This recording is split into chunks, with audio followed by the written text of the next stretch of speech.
पाकिस्तान ने एक बार फिर कायराना हरकत की और पड़ोसी मुल्क अफगानिस्तान पर बड़ा हमला किया। देर रात हुई एयर स्ट्राइक में पाकिस्तान ने काबुल के रिहैब सेंटर को टारगेट किया। नशे के आदी मरीजों का यहां इलाज चल रहा था और अफगान सरकार का दावा है कि इस हमले में 400 से ज्यादा लोगों की मौत हुई, जबकि 200 से ज्यादा घायल हैं। देर रात हुए इस हमले के बाद अचानक अफरा तफरी का माहौल बन गया। पाकिस्तान का दावा है कि उन्होंने आतंकी ठिकानों को टारगेट किया, लेकिन तस्वीरें कुछ और ही बयां कर रही हैं। अफगानिस्तान ने इसे आम लोगों पर हमला करार दिया, जिसका बदला लेने की बात कही गई। वहीं तालिबान ने कहा कि पाकिस्तान को इस कायराना हरकत का जवाब दिया जाएगा।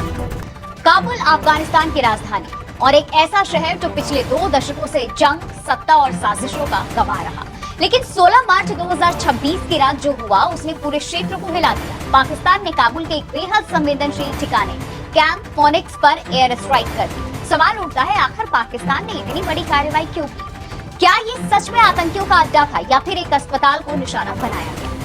कहानी शुरू होती है उस कैंप से जो कभी अमेरिका की सैन्य रणनीति का अहम हिस्सा हुआ करता था, कैंप फिनिक्स।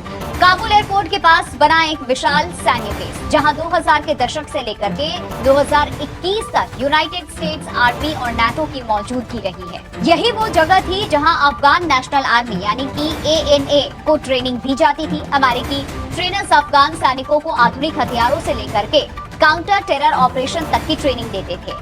ये बेस सिर्फ एक ट्रेनिंग सेंटर नहीं था, बल्कि अफगानिस्तान में अमेरिका की पूरी सैन्य रणनीति का एक अहम स्तंभ था। लेकिन 2021 में तस्वीर पूरी तरह बदल गई, जब अमेरिका ने अफगानिस्तान से अपने कदम पीछे खींचे और तालिबान ने काबुल पर कब्जा कर लिया। तो कैंप फिनिक्स भी उनके नियंत्रण में चला गया और इसी के बाद इस जगह का इस्तेमाल बदल गया। अफगान प्रशासन ने इसे एक ड्रग रिहैबिलिटेशन सेंटर पे बदल दिया, जिसे उम्मीद एडिक्शन ट्रीटमेंट हॉस्पिटल कहा जाने लगा। करीब 2000 बेड का ये सेंटर हजारों नशे के आदी लोगों के इलाज का केंद्र बन गया। स्थानीय लोग इसे उम्मीद का कैंप कहने लगे।